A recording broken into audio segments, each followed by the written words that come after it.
Hi எல்லாருக்கும் வணக்கங்க. எல்லோரும் எப்படி இருக்கீங்க? இன்றைக்கி எனக்கு வந்து ஒரு ஆர்டர் பார்க்கலாமா? ரெசிபி பண்ணுறதுக்கு முன்னாடி ரெசிபிக்கான நான் எப்போவுமே பக்கத்தில் வச்சுப்பேங்க. இன்க்ரீடியன்ட் எல்லாத்தையும் கரெக்டாக மெஷர் பண்ணிக்கணும். இல்லாட்டி ரெசிபி சொதப்பிடும். பீட் பண்ணுறது அவ்வளோதாங்க. ஓவர் மிக்ஸ் பண்ணிட்டோம். ஸ்பாஞ்ச் வந்து ஹார்ட் ஆகிடும், எஸ்பெஷலி நெக்லெஸ். இதோட ரெசிபி நான் ஆல்ரெடி போஸ்ட் பண்ணியிருக்கேன். அதை வந்து செக் பண்ணுங்கள். டவுட் ஏதாச்சும் இருந்துச்சுன்னா கமெண்ட் பண்ணுங்கள். விப்பிங் க்ரீமை இந்த மாதிரி ஒரு கன்சிஸ்டன்சி கொண்டு வருது எவ்வளோ பெரிய ஸ்கில்ன்ட்டு ஹோம் பேக்கர்ஸ்க்கு மட்டும்தாங்க தெரியும். எல்லாமே ரெடி. இப்போ அசம்பிள் பண்ணிடலாமா?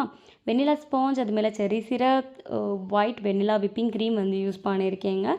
அது மேலே சாப் பண்ண கேண்டிட் செர்ரிஸ் தான் நான் இன்றைக்கி யூஸ் பண்ணியிருக்கேன். செர்ரிஸ் இப்போ சீசன் கிடையாது. அதுவும் இல்லாமல் எனக்கு டின் செர்ரிஸ் வந்து கிடைக்கல. அதனால நான் கேண்டிட் செர்ரிஸ் யூஸ் பண்ணியிருக்கேன். இது டேஸ்ட் வைஸ் நல்லா இருக்குங்க. கிரேட் பண்ண ஒயிட் சாக்லேட்டை வந்து இது போட்டிருக்கேன். பிளாக் ஃபாரஸ்ட்டுக்கும் ஒயிட் ஃபாரஸ்ட்டுக்கும் என்ன டிஃப்ரெண்ட்னா, பிளாக் ஃபாரஸ்ட் வந்து பார்த்திங்கன்னா ஒயிட் சாக்லேட்டுக்கு பதிலாக டார்க் சாக்லேட் வந்து யூஸ் பண்ணுவோம். வெண்ணிலா ஸ்பாஞ்சுக்கு பதிலாக சாக்லேட் ஸ்பாஞ்ச் வந்து யூஸ் பண்ணுவாங்க. மற்றபடி எல்லாமே சேமாக இருக்கும். கஸ்டமர் கேட்ட டிசைன் என்னென்னா, ஹேங்கரில் வந்து ஃப்ராக் இருக்கிற மாதிரி. அதுக்கு வந்து டூத்பிக்கில் ஃபஸ்ட்டு வந்து மார்க் பண்ணிக்கிட்டேன்.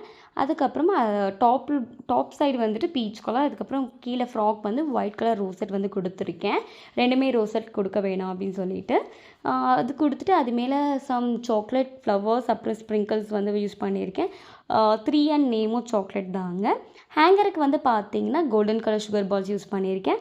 ஹாப்பி பர்த்டே டாப்பர் ப்ளேஸ் பண்ணிவிட்டேன். கேண்டில் ஒன்று ப்ளேஸ் பண்ணியிருக்கேங்க. அதுக்கு கலருக்கு ஏற்ற மாதிரியே இந்த பீச் கலர் நான் எப்படி கொண்டு வந்தேன்னா, 2 drops of yellow and 1 drop of red food colour add பண்ணுறப்போ இந்த பீச் கலர் வந்து கிடைக்குங்க.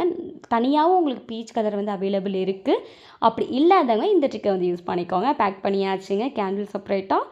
அதுக்கப்புறம் ஒரு தேங்க்யூ ஸ்டிக்கர் வந்து பேஸ்ட் பண்ணிட்டோம். கஸ்டமர் வந்து ரொம்ப நல்லா ரிவ்யூ கொடுத்துருந்தாங்க. அவங்களுக்கு ரொம்ப பிடிச்சிருந்துச்சுன்னா, இந்த வீடியோ உங்களுக்கு பிடிச்சிச்சுன்னா லைக் பண்ணுங்கள், ஷேர் பண்ணுங்கள், மறக்காம சப்ஸ்கிரைப் பண்ணுங்கள். தேங்க்ஸ் ஃபார் வாட்சிங் மை வீடியோஸ்.